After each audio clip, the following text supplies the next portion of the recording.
नमस्कार मित्रांनो, लग्नाची बेडी या मालिकेच्या आजच्या भागात आज आपण बघणार आहोत.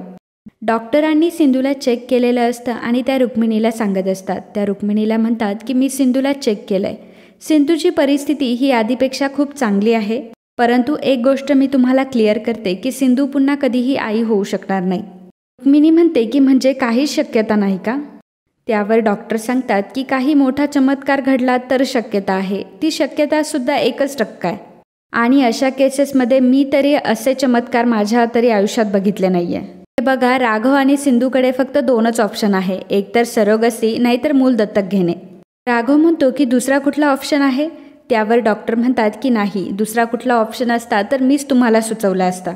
यापुढे सिंधू कधीही प्रेग्नेंट होऊ शकणार नाही आणि जरीही ती प्रेग्नेंट झाली तरी तो गर्भ तिच्या पोटात टिकू शकणार नाही आणि त्यामुळे खूपच कॉम्प्लिकेशन होतील आणि सिंधू ते सहनही करू शकणार नाही. सिंधू, तू एक डॉक्टर आहे आणि तुला या सगळ्या गोष्टी नीट माहिती आहे. माफ करा मित्रांनो, पण जर तुम्ही चॅनलवर नवीन असाल किंवा अजूनही चॅनलला जर सबस्क्राईब केलं नसेल तर प्लीज सबस्क्राईब करा आणि बेल आयकॉनवरही क्लिक करा. स्टार प्रवाहावरील सर्व मालिका तुम्हाला आमच्या चॅनलवर बघायला मिळतील. धन्यवाद.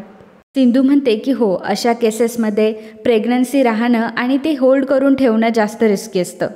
डॉक्टर म्हणतात की जर एक्स्ट्रीम कॉम्प्लिकेशन जर झाले तर सिंधूच्या जीवाला देखील धोका निर्माण होऊ शकतो. रुक्मिणी म्हणते की तुम्ही एक गायनाकोलॉजिस्ट आहात ना, तुमच्याकडे खूप अनुभव आहे आणि ह्या हेतूनेच आम्ही तुमच्यापर्यंत आलो होतो.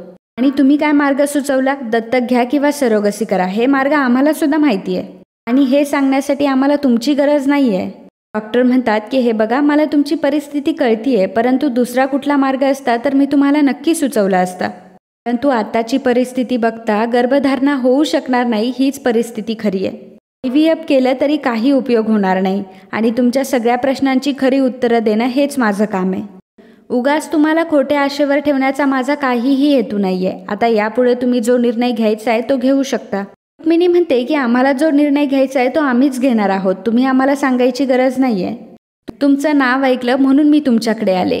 रुक्मिणी सिंधूला सांगू लागते की माझंच चुकलं की मी तुला यांच्याकडे घेऊन आले आणि रुक्मिणी तिथून निघून जाते. राघव रुक्मिणीच्या वतीने डॉक्टरांची माफी मागतो. डॉक्टर म्हणतात की ठीक आहे, मी तुमचा प्रॉब्लेम समजू शकते आणि मग राघव आणि सिंधूसुद्धा तिथून निघतात. तर इकडे राणीची आई घरी आलेली असते आणि ती राजश्रीला जाब विचारत असते. राजश्रीला ती म्हणत असते की ही कुठली पद्धत आहे माझ्या मुलीशी असं वागण्याची? तुम्ही तिच्याशी असं कसं काय वागू शकतात? राजश्री म्हणते की विभावरीताई, असा आरडाओरडा केल्याने काही शक्य होणार आहे का? तुम्ही जरा शांत बसा बरं. अहो, तुम्ही जरा शांत व्हा ना. त्यावर विभावरीताई म्हणत असतात की तुम्ही जर माझ्या जागेवर असतात तर शांत बसला असतात का? माझ्या जागेवर तुमची मुलगी असती आणि तिचा जर कोणी असा अपमान केला असता, तिच्याबद्दल कोणी जर असं उलटसुलट बोललं असतं तर तुम्ही ऐकून घेतलं असतं का? मला सांगा की काय कमी केलंय माझ्या मुलीने या घरासाठी? अहो, तुमचा मुलगा माझ्या मुलीला पहिल्याच दिवशी सोडून गेला आणि ते पण काहीही न सांगता. ना त्याने त्याची खुशाली कळवली, तो कसा आहे तेही सांगितलं नाही. पण ती बिचारी तो आज येईल उद्या येईल ह्या आशेवर घरामध्ये थांबली. तिने या घरच्यांना सगळ्यांना जीव लावला आणि मग आज जे सिंधूसोबत झालंय या सगळ्याचा दोष तुम्ही तिला का देताय? या सगळ्यामध्ये राणीची काय चूक आहे? सिंधूचा पाय घसरला आणि तिचा तोल जाऊन ती पडली, यामध्ये राणीची चूक कशी काय झाली? उलट राणी या जगामध्ये एकटी आहे या गोष्टीला फक्त सिंधू जबाबदार आहे आणि हेच सत्य आहे. सिंधूचं काम करण्यासाठी राया बाहेर गेले होते आणि तो कांता तिथे आला आणि त्याने रायांचा घात केला आणि हे सत्य कोणीही नाकारू नाही शकत. आणि जर हीच गोष्ट राणीने बोलून दाखवली तर सगळ्यांना एवढा त्रास का होतोय? ही गोष्ट अजिबात पटलेली नाहीये. राजश्री म्हणते की अहो विभावरीताई, बास, तुम्ही रागाच्या भरात अगदी काहीही बोलताय. राग शांत झाल्यावर कदाचित तुम्हाला आमचं म्हणणं पटेल. माई म्हणतात की अहो विभावरीताई, तुम्ही जरा शांत व्हा ना, राजश्री बरोबर बोलतीये. विभावरी म्हणते की हे सर्व तुम्ही बोलताय माई? हो, तुम्हीच तर मला म्हणायचेत ना की राणी तुम्हाला मुलीसारखे आहे आणि मग मला असं वाटतंय की ते फक्त बोलण्यापुरतंच होतं. खरं तर राणीला तुम्ही मुलगी काय, कधी सूनसुद्धा नव्हतं मानलं. आई म्हणतात की अहो असं काय बोलताय? मी राणीला नेहमी माझा मुलगी मानलं आणि कायम तिच्या पाठीशी उभी राहिले. त्यावर विभावरी विचारते की मग राणीला सर्वजण जेव्हा ऐकवत होते तेव्हा कुठे होतात तुम्ही? सिंधू, राघव आणि रुक्मिणीही तिथे आलेले असतात. तर राणीची आई ही माईंनाच बोलत असते आणि म्हणत असते की जेव्हा सर्वजण इथे राणीला ऐकवत होते तेव्हा तुम्ही का गप्प बसला होता? तेव्हा नाही का तुम्हाला आईचे कर्तव्य आठवले? इतक्यातच सिंधू तिथे येते. सिंधू म्हणते की अहो तुमचा काहीतरी गैरसमज होतोय. माई नेहमी राणीताईंच्या पाठीमागे उभ्या राहिलात. तुम्ही प्लीज असा विचार करू नका आणि जेवढं दुःख मधुताईंना झालंय तेवढंच दुःख माईंना देखील झालंय. हो जो गेला तो मुलगा होता हो त्यांचा. मी फक्त गैरसमज करून घेताय. त्यावर राणीची आई म्हणते की तू जर मध्ये नाही बोलली तर खूप बरं होईल. हे सगळं जे काही झालंय ते फक्त आणि फक्त तुझ्यामुळेच झालंय. राघव म्हणतो की आणि तुम्ही सिंधूसोबत जर नीट बोलला तर आणखी बरं होईल. सिंधूसोबत कोणीही कसंही बोललं तरी मी खपवून घेणार नाही. रुक्मिणी म्हणते की विहीनबाई मान्य आहे की तुम्ही दुःखात आहात, परंतु तुम्ही इतरांना बोलू नका. काय आहे ना, इतर वेळी तुमची मुलगी खूप काही बोलली आहे सिंधूला आणि आता जर तुम्ही बोलायला लागलात तर मी अजिबात सहन करणार नाही. विभावरी म्हणते की वा रुक्मिणीताई, आज तुम्ही जे काही बोललात त्यामुळे मला माझ्या मुलीची या घरातली किंमत कळाली. पण आता मी पण तुम्हाला एक गोष्ट स्पष्ट सांगते की मी आता माझ्या मुलीला या घरात एक क्षणसुद्धा राहून देणार नाही. तिने या घरात राहावं अशी मला अजिबात परिस्थिती दिसत नाही. त्यावर रुक्मिणी म्हणते की ताबडतोब घेऊन जा तुमच्या मुलीला तुम्ही.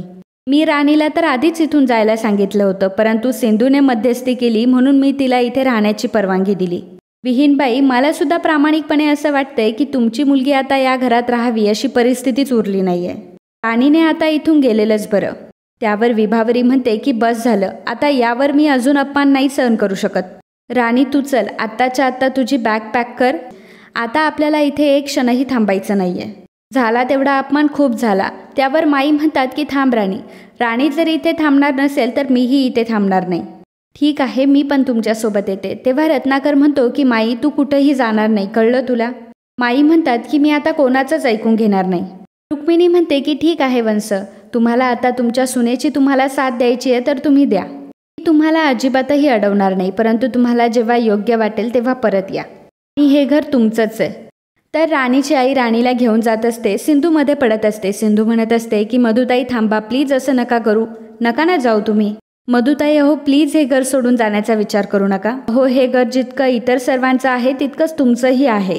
आई अहो तुम्ही तरी काहीतरी सांगा ना हिला. तेवढ्यातच सिंधूच्या पोटात कळ मारून येते आणि सिंधूचं पोट दुखायला लागतं. राघव लगेचच सिंधूला सोप्यावर झोपवतो. सर्वांचं लक्ष हे सिंधूकडेच असतं आणि तेवढ्यामध्येच राणीची आई राणीला घेऊन तिथून निघूनही जाते. आईंना सुद्धा या सगळ्या गोष्टीचं खूप वाईट वाटत असतं. तर राणीने तिचं सर्व सामान काढून आणलेलं असतं आणि जाता जाता राणीची आई माईंना देखील आवाज देते. जाता जाता राघव फक्त राणीला एवढीच गोष्ट सांगतो की मधू जरासा धीर धर, सगळ्या गोष्टी अगदी व्यवस्थित होईल. थोड्याकरता डोक्यात राग घालून घेऊ नकोस, तू जाऊ नकोस प्लीज. तेव्हा असं म्हणताच राणीलाही तिथं जरा थांबावंसं वाटत असतं, परंतु राणीची आई राणीला तिथून घेऊनच जाते. आई देखील त्यांच्या पाठोपाठ तिथून निघून जातात. तर इकडे रात्रीच्या वेळी राजश्री ही सिंधूजवळ बसलेली असते.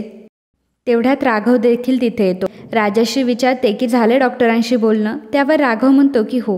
राजश्री विचारते की काय बोलले डॉक्टर. राघव म्हणतो मिसकॅरेज आणि इंटरनल इंजुरीमुळे सिंधूला जरा त्रास होतोय. तसंही घाबरण्यासारखं काही नाही आहे, मेडिसिन प्रिस्क्राईब करून दिलं आहे, मी घेऊन येतो. राजश्री म्हणते की ठीक आहे, मी जरा स्वयंपाकाचं बघते. राघव तू इथेच बस, तू कुठेही जाऊ नकोस. राजश्री तिथून निघून गेल्यावर सिंधू राघवला म्हणते की हे सर्व काय चाललंय राघव.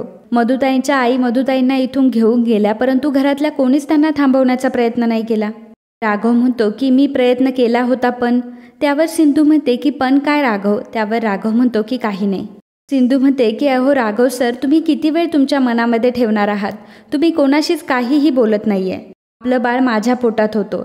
शारीरिक त्रासासोबत मानसिक त्राससुद्धा होतोय मला. म्हणून पण असं सर्वांपासून दुरावणं हा तर पर्याय नाही आहे ना. राघव तिथून जायला लागतो. तेव्हा सिंधू म्हणते की राघव थांबा प्लीज. तुम्ही का स्वतःला सगळ्यांपासून दूर करताय आणि का माझ्यापासून लांब जाताय. आता मला तुमची सगळ्यात जास्त गरज आहे. सांगा ना राघव, का तुम्ही स्वतःला माझ्यापासून लांब करताय. तर राघवला मात्र आठवत असतं की बाळ येण्याच्या खुशीनं तो किती आनंदी असतो. त्याने बाळासाठी खेळणी आणलेली असतात.